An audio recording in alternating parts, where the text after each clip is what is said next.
جس کے پاس علم دین ہے اور اس سے پوچھا جا رہا ہے اور وہ چھپا رہا ہے، وہ اللہ کی، فرشتوں کی اور تمام اللہ کے نیک بندوں کی لعنت کا حقدار ہے۔ آپ کیا سمجھتے ہیں؟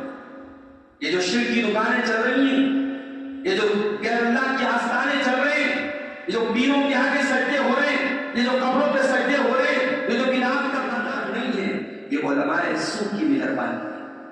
یہ ان حرام خور علماء سو جن کو دین کی جانکاری ہے مگر وہ اپنی عوام سے حقائق کو چھپاتے ہیں، یہ ان کی مہربانی ہے کہ امت آج شرک و بدعت کے گڈھے میں کبھی نحمده ونستعينه ونستغفره ونعوذ بالله من شرور أنفسنا ومن سيئات أعمالنا من يهده الله فلا مضل له ومن يضلل فلا هادي له وأشهد أن لا إله إلا الله وحده لا شريك له. Subscribe to my channel and also press this bell icon. وأشهد أن محمدا عبده ورسوله. يا أيها الذين آمنوا اتقوا الله حق تقاته ولا تموتن إلا وأنتم مسلمون. يا أيها الناس اتقوا ربكم الذي خلقكم من نفس واحدة وخلق منها زوجها وبث منهما رجالا كثيرا ونساء. Hey there. واتقوا الله Subscribe to my الذي channel and تساءلون also press به this bell icon. والأرحام إن الله كان عليكم رقيبا.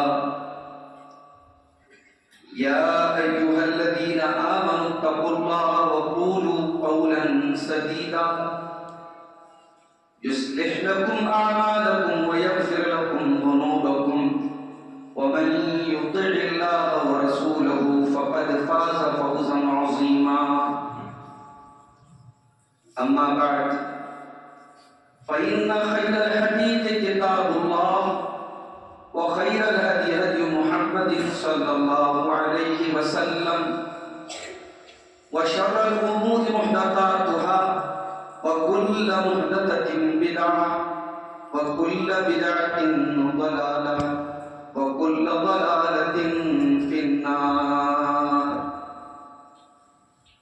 أعوذ بالله من الشيطان الرجيم. بسم الله الرحمن الرحيم. إن الذين كفروا وماتوا وهم كفار أولئك عليهم لعنة الله والملائكة والناس أجمعين خالدين فيها لا يخفف عنهم العذاب ولا هم ينظرون. محترم حاضرین جمعہ، دینی و ملی بھائیوں، محترم بزرگوں، نوجوان ساتھیوں، پیارے بچوں،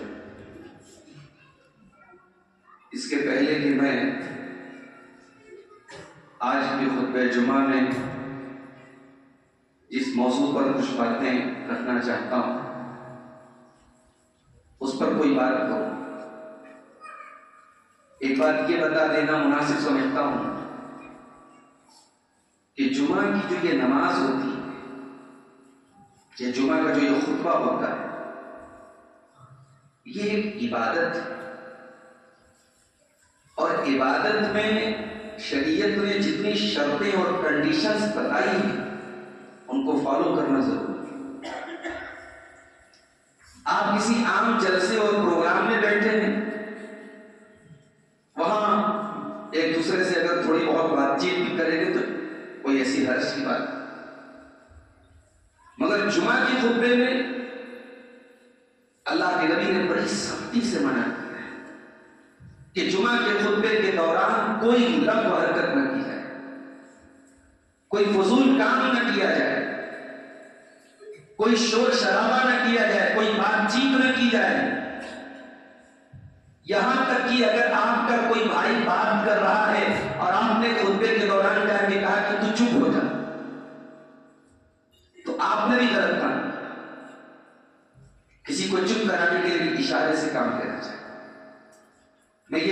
لیے کہہ رہا ہوں کہ ہمارے سامنے یہ جو چار یہ جو ٹرائیپوڈ لگے، کوئی ایک چینل ریکارڈ کر لے وہ کافی ہے۔ جلسے اور پروگراموں میں اور خطبہ جمعہ میں فرق ہوتا ہے۔ اب دھیرے دھیرے اگر یہی حال رہا تو کچھ دنوں کے بعد ہوگا پوری پہلی صف میں جو ہے یہ ٹرائیپوڈ لگے رہے۔ یہ بات مناسب نہیں ہے، یہ جمعہ کے خطبے کے آداب کے خلاف۔ دیکھیے میں جو لوگ لگائے ہوئے میں لگا چکے ہیں، میں منع نہیں کرتا ہوں، آئندہ مسجد کے ذمہ داروں سے بھی گزارش کروں گا اور یہ یوٹیوبر حضرات سے گزارش کروں گا کہ آپ اپنے کسی ایک ساتھی کو یہ ذمہ داری دے دیں، یہ اتنے سارے ٹرائیپوڈ لگانا یہ جمعہ کے خطبے کے آداب کے خلاف ہے، جمعہ کی شان کے خلاف۔ میرے بھائیوں، شریعت میں ایک لفظ استعمال ہوتا ہے لعنت۔ یہ لعنت کیا ہوتا ہے؟ لعنت کا مطلب عربی زبان میں ہوتا ہے کسی کو دھتکار دینا، کسی کو بھگا دینا۔ جب یہ لعنت کا لفظ اللہ کے لیے بولا جائے کہ اللہ کسی پر لعنت کر رہا ہے یا اللہ نے کسی پر لعنت کی، تو مطلب یہ ہوا کہ اللہ تعالیٰ نے اس کو اپنی رحمت سے دھتکار دیا، اپنی رحمت سے بھگا دیا۔ اور اس دنیا کا سب سے پہلا ملعون انسان، اس پر سب سے پہلے لعنت کی گئی، وہ کون ہے؟ وہ ابلیس ہے۔ اس دنیا کا سب سے پہلا شخص ہے، یہ انسان تو نہیں تھا، وہ تو جن تھا۔ دنیا کا پہلا شخص جو ملعون ہے وہ ابلیس ہے، اور ابلیس وہ شخص ہے کہ قیامت کی صبح تک اس کے اوپر لعنت برستی ہے۔ ہم لوگ شیطان کا نام بھی لیتے تو کیا بولتے ہیں؟ اعوذ باللہ من الشیطان الرجیم، اے اللہ میں تیری پناہ چاہتا ہوں شیطان سے۔ کون شیطان؟ شیطان رجیم سے، شیطان مردود سے۔ تو لعنت جب اللہ کے لیے بولا جائے یہ لفظ کہ اللہ لعنت کر رہا ہے، تو مطلب یہ کہ اللہ اپنی رحمت سے دور کر رہا ہے۔ اور جب یہ لفظ بندوں کے لیے بولا جائے، بندے کسی پر لعنت کرے، فرشتے کسی پر لعنت کرے، تو مطلب یہ ہوا کہ ہم یہ دعا کر رہے ہیں کہ جس کے لیے ہم لعنت کر رہے ہیں اللہ اس کو اپنی رحمت سے دور کر دے۔ اسی لیے لعنت یہ بہت ہی سینسیٹیو چیز ہے، بہت ہی خطرناک چیز ہے۔ اللہ کے نبی نے منع کیا ہے کہ ماں باپ کبھی اپنی اولاد پر لعنت نہ کریں۔ ایک غصہ آ سکتا ہے والدین، کبھی بچے کو غلط کام کر بیٹھے، ماں باپ نے غصے میں آ کے کہا تیرے اوپر لعنت ہے۔ یا ہمارے یہاں کبھی کبھی بوڑھی عورتیں کہہ دیتی ہیں تو مر جائے، تو مٹی میں مل جائے۔ ایسا نہیں بولنا چاہیے اپنی اولاد کو۔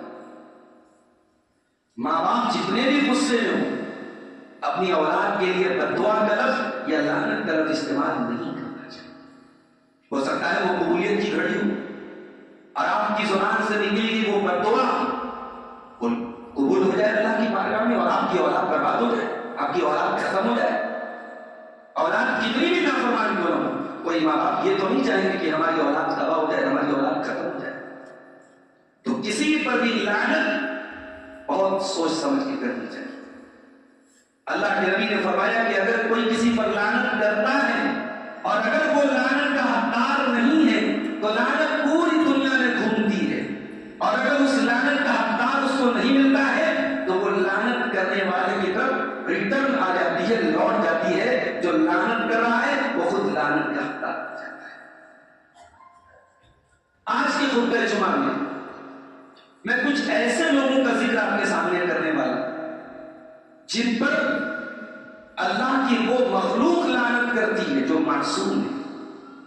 بھئی ہم اور آپ تو معصوم نہیں، ہم سے گناہ بھی ہوتے ہیں، ہم سے خطائیں بھی ہوتی ہیں، کبھی جان بوجھ کے ہوتی ہیں، کبھی انجانے میں ہوتی ہیں، کبھی پبلکلی ہوتی ہیں، کبھی پرائیویٹلی ہوتی ہیں، کبھی بند کمرے میں ہم کوئی گناہ کرتے ہیں، کبھی سب کے سامنے کرتے ہیں۔ ہم تو معصوم نہیں، لیکن اللہ کی ایک مخلوق ہے، اور اس دھرتی پہ ہمارے اور آپ کے ساتھ وہ لوگ بھی رہتے ہیں، آسمان میں بھی رہتے ہیں، ان کو فرشتے کہا جاتا ہے۔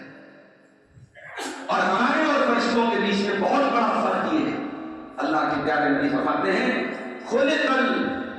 خلقت الملائکۃ من النور، فرشتے نور سے پیدا کیے، فرشتے نوری ہیں۔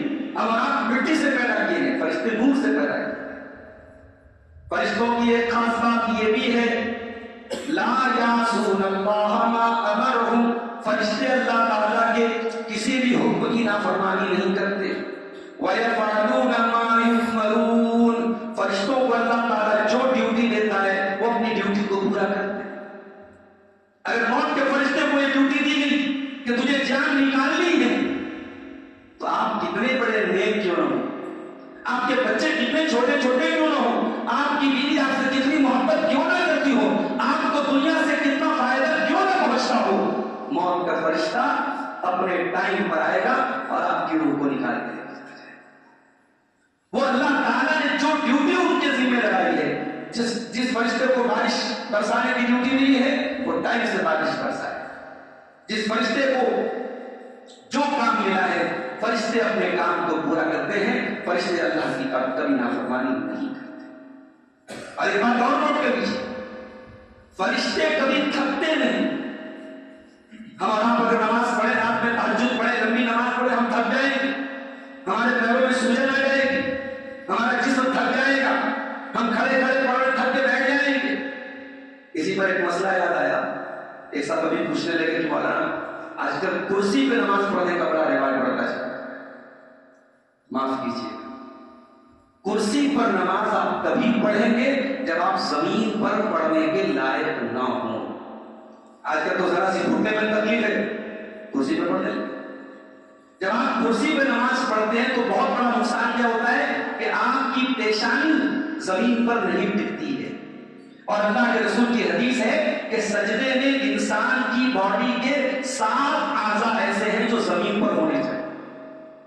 دونوں پیر کا پنجہ ہونا چاہیے, پیر کی ہتھیلی, دونوں گھٹنا ہونا چاہیے, دونوں ہاتھ کی ہتھیلی ہونی چاہیے, اور پیشانی ہونی چاہیے. پیشانی میں ناک بھی شامل, ناک الگ نہیں ہے, پیشانی اور ناک دونوں شامل. ناک بھی زمین پہ ٹچ نہیں چاہیے. بہت سے لوگ سجدہ کرتے ہیں تو ان کی ناک اٹھی رہتی, غلط ہے. سجدہ ہوگا ہی نہیں ان کا, ناک زمین سے ٹچ ہونی چاہیے. اللہ کی بارگاہ میں سجدہ کرو, ناک نہیں زمین سے چڑھی ہے. سارا مسئلہ تو ناک کا ہے. کسی کو پیسے کی ناک ہے, کسی کو عہدے کی ناک ہے. اپنی ناک رگڑنی ہے تم کو اللہ کی بارگاہ, اپنی ناک کو زمین پہ لگانا ہے, سجدہ کرنا ہے. کرسی پہ تو یہ نہیں ہو سکتا. کرسی پہ آپ کیا کریں گے, رکوع کے لیے تھوڑا کم جھکیں گے, سجدے کے لیے تھوڑا زیادہ جھکیں گے. زمین پر تو آپ کا سر نہیں ہے. تو یہ بات نوٹ کر لیجیے کہ کرسی پر نماز وہی انسان پڑھے گا جو زمین پر پڑھنے کی طاقت نہیں رکھتا ہے. اس کے پاس کوئی آپشن نہیں ہے, وہ پڑھے گا. یہ معمولی تکلیف ہے اور انسان کرسی پر بیٹھ کے نماز پڑھتا ہے. معاف کیجیے گا, یہ مناسب نہیں ہے, یہ صحیح نہیں. تو فرشتے کبھی تھکتے نہیں. وَمَنْ عِندَهُ لَا يَسْتَكْبِرُونَ عَنْ عِبَادَتِهِ. اللہ کے فرشتے اللہ تعالیٰ کی عبادت میں کبھی تکبر نہیں کرتے, کبھی اپنے آپ کو بڑا نہیں سمجھتے جب اللہ کی عبادت نہیں کریں گے. وَلَا يَسْتَحْسِرُونَ. اور کبھی وہ تھکتے نہیں ہیں. يُسَبِّحُونَ اللَّيْلَ وَالنَّهَارَ لَا يَفْتُرُونَ. وہ رات و دن اللہ کی تسبیح بیان کرتے تھے, بھی تھکتے نہیں, رکتے نہیں, کنٹینیو. جیسے زمین پہ خانہ کعبہ ہے, خانہ کعبہ کے ٹھیک اپوزٹ 7واں آسمان کے اوپر ایک اور اللہ کا گھر ہے, اس کا نام بیت اللہ ہے, اس کا نام بیت المعمور ہے. اور بیت المعمور میں فرشتے روزانہ 70,000 فرشتے اس کا طواف کرتے ہیں. اور جو فرشتہ ایک بار بیت المعمور کا طواف کرتا ہے دوبارہ نہیں کرتا. ڈیلی 70,000 فرشتے. اب سوچو جب سے دنیا بنی ہے کتنے فرشتے ہیں. فرشتوں کا کیلکولیشن اور فرشتوں کی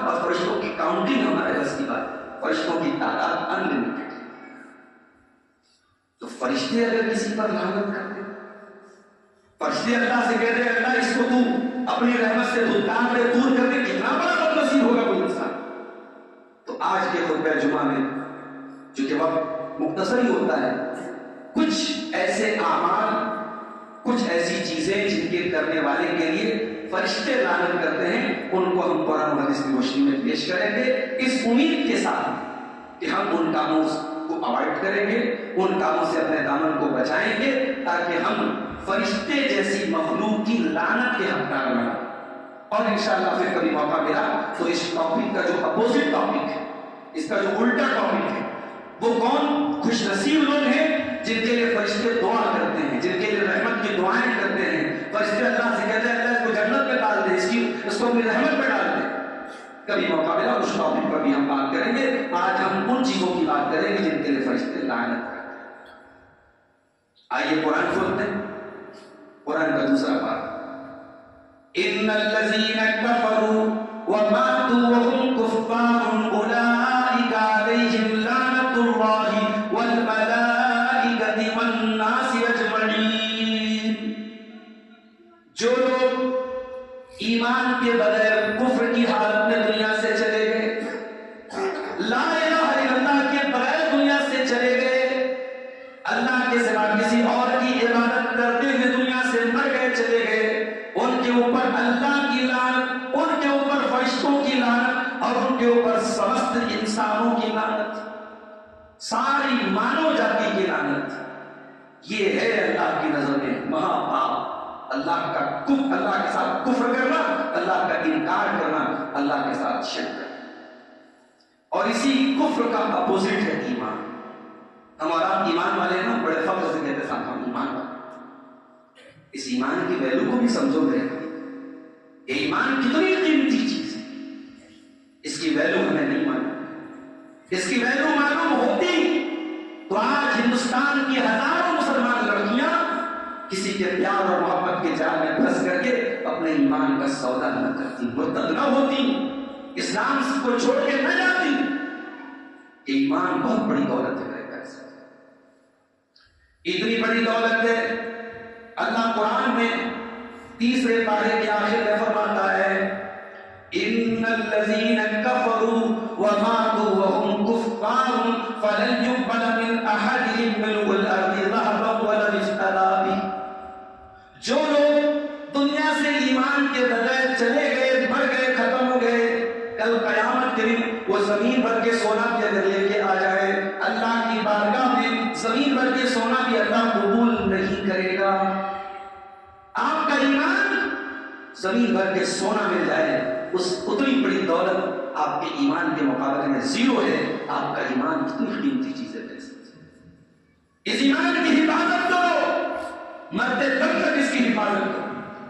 اللہ کے نبی فرماتے ہیں ایک انسان ساری زندگی نیک عمل کرتا ہے اور اس کی اور جنت کے بیچ میں ایک بارش، پتہ نہیں آپ کے جھارکھنڈ کی یا انصاریوں کی زبان میں اس بارش کو ہمارے بنارس میں بتا ملتا، ایک بتا بھی اگر وہ جنت میں جانے سے دور ہے اور موت آ گئی اور مرنے کے پہلے وہ انسان کوئی ایسا کام کر ڈالتا ہے کہ وہ جہنم میں چلا جاتا ہے. اس لیے خاتمہ ایمان پر ہونا بہت ضروری ہے. قرآن کہتا ہے وَلَا تَمُوتُنَّ إِلَّا وَأَنْتُمْ مُسْلِمُونَ. تمہیں موت نہ آئے مگر اسلام تھا. مرتے دم تک اس کی حفاظت کرو. اپنے بھی ایمان کی حفاظت کرو، اپنی آنے والی نسلوں کے بھی ایمان کی بھی فکر کرو. دنیا کی محبت کے چکر میں کسی مشرک کو اپنی لڑکی نہ دے دو، کسی قبر پرست کو اپنی بیٹی نہ دے دو، اپنے گھر میں کوئی قبر پرست بہو نہ لے آؤ. اپنی آنے والی نسلوں کو جہنم کی آگ میں نہ جھونکو میرے پیارے سے. یہ بڑی صاف بات ہے، بڑی کلیئر بات ہے کہ ہمیں اپنے ساتھ ساتھ اپنی اولاد کے ایمان کی فکر اور چنتا ہونی چاہیے. اور آگے فرشتے اور کس کے لیے لعنت کرتے ہیں؟ شریعت کا کوئی علم ہے کسی کے پاس اور وہ عالم ہے، نالج ہے اس کے پاس، اور کوئی آیا اس نے مسئلہ پوچھا، اس کو معلوم ہے اس مسئلے کا صحیح جواب کیا ہے، لیکن اس کو یہ بھی معلوم ہے کہ اگر میں نے صحیح جواب دے دیا میری دکان بند ہو جائے، لوگ میری عزت کرنا چھوڑ دیں گے. تو اس نے آدمی کو خوش کرنے کے لیے غلط جواب دے دیا، چھپا دیا. یہ بھی بہت بڑا پاپ ہے اور یہ پاپ کرنے والوں پر فرشتے لعنت کرتے ہیں. آئیے ہم قرآن کا دوسرا پارہ کرتے ہیں. ان الذين يكتمون ما انزلنا من البينات والهدى. جو لوگ اللہ تعالیٰ کی نازل کی ہوئی شریعت کو چھپاتے ہیں، من بعد ما بیناہ للناس فی الکتاب، جبکہ اللہ تعالیٰ نے ہر چیز کو کھول کھول کر کے اپنی کتاب میں بیان کر دیا ہے. اولئک یلعنہم اللہ ویلعنہم اللاعنون. ایسے لوگوں پر اللہ بھی لعنت کرتا ہے اور تمام لعنت کرنے والے انسان، جنات اور فرشتے بھی لعنت کرتے ہیں. علم شرعی کو چھپانے والا، جس کے پاس علم دین ہے اور اس سے پوچھا جا رہا ہے اور وہ چھپا رہا ہے،